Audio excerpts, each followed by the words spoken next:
বাগবাজারের খালধারে ছিল আমাদের বাসাবাড়ি। আমরা 4 ঘর ভাড়াটে ছিলাম। সিঁড়ির কোনায় ঘুঁটের ঝুড়ি রাখা নিয়ে আমার মার সঙ্গে শিখার মার খুব ঝগড়া হয়েছিল। একদিন আমার বোন আমার সোনার হরিণ চাই গাইছিল।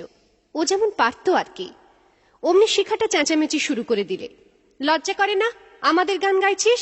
আমাদের গান একদম গাইবি না। শিখার বাবা গানের মাস্টার ছিলেন। শাড়ি পরা বড় বড় মেয়েরা তার কাছে গান শিখতে আসত। আমার মায়ের একটা জার্মান রিডের পুরনো দিনের হারমোনিয়াম ছিল। বাবা টিউশনি সেরে যেদিন ফিরতে বেশি দেরি করতেন, মা সেদিন হারমোনিয়াম নিয়ে বসতেন। একদিন মা আমার সোনার হরিণ চাই গাইছিলেন। আমি আঙুলটা ঠোঁটের সামনে ধরে বলেছিলাম, চুপ চুপ, এটা গেও না মা, এটা শিখাদের। মা দ্রুত ঘাড় কাত করে বললেন, ই আল্লাহ, ওদের গান। রবীন্দ্রনাথের। রবীন্দ্রনাথ সবার। তখনও স্কুলে ভর্তি হইনি। হাসি খুশি শেষ হয়েছে। হাসি খুশিতে রবীন্দ্রনাথের ছবি নেই। আমাদের বাড়ির দেওয়ালে সংসার সুখের হয় রমণীর গুণে, ঠাকুমার, গুরুদেব, হনুমান বুক চিরে রামসীতার ছবি দেখাচ্ছে, এইসব ছবি টাঙানো ছিল। মা সারাটা দেওয়ালের গায়ে চোখ বুলিয়ে বলেছিলেন, দাঁড়া, একটা রবীন্দ্রনাথ বানাবো। তখন বাবার নীল পপলিনের শার্টের বোতাম লাগানো ছেড়ে তাকের থেকে বার করলেন এমব্রয়ডারির বই। প্রজাপতি, গোলাপ, এসবের পরে একটা দাড়িওয়ালা মুখ। ইনি রবীন্দ্রনাথ।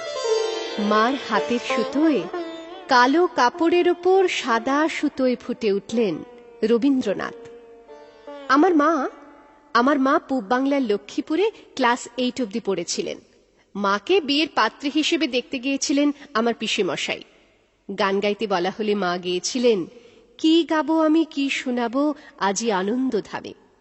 পিসেমশাই মাকে পছন্দ করেছিলেন। মার রবীন্দ্রসঙ্গীত প্রীতি ঠাকুরদার কাছে গোপন করা হয়েছিল। ঠাকুরদা নাকি মাকে বলতেন, রবীন্দ্রনাথ বাঙালির চরিত্রদোষ ঘটিয়েছেন, উনি কবি নন। কবি হলেন ডিএল রায়, কবি হলেন নবীন সেন। একবার পিসিমার বাড়ি গিয়ে আমি, মা আর বোন কদিন ছিলাম। পিসেমশাইয়ের একটা হ্যান্ডেল ঘোরানো পুরনো দিনের গ্রামোফোন ছিল। 78 RPM এর রেকর্ড বাজিয়ে পিসেমশাই হাতল ঘুরিয়ে শোনাতেন সাইগাল, কানন দেবী, পঙ্কজ মল্লিক, সত্য চৌধুরী।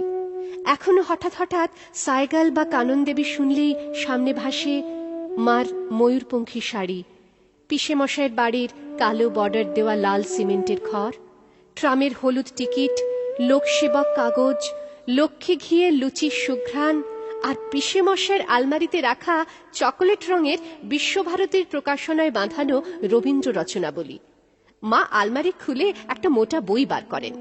তাতে আমি আশ্চর্য হয়ে দেখি ওই মোটা বইটার মধ্যে আমার কিশলয়ের আমাদের ছোট নদী চলে আঁকে বাঁকে কবিতাটি রয়েছে।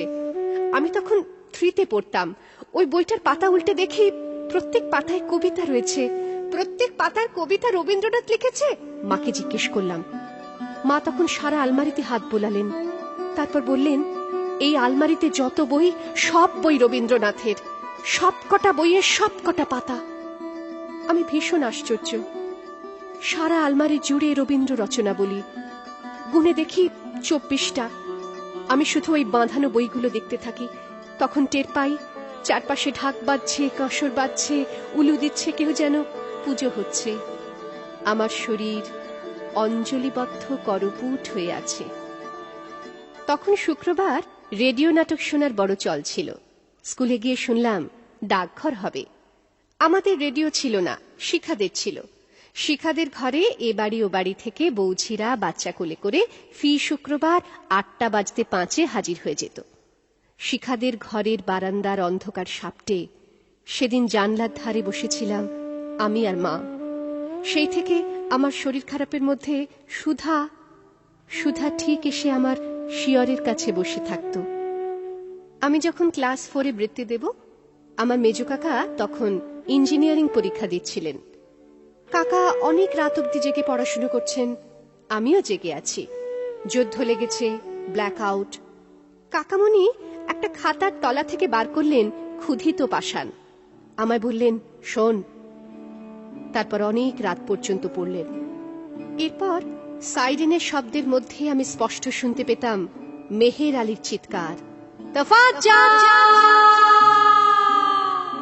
তফাজ্জা, সব ঝুঠ হ্যায়, সব ঝুঠ হ্যায়, সব ঝুঠ।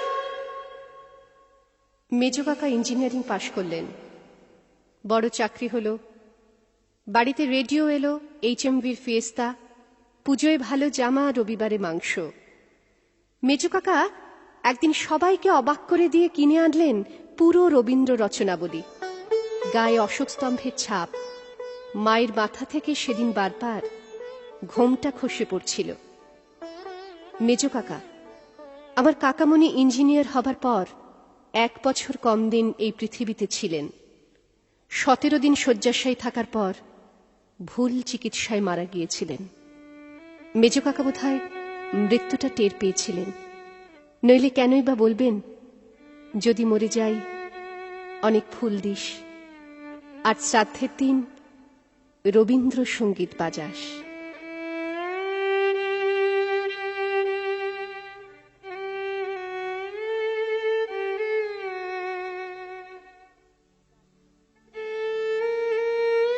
দাদু তখনও বেঁচে।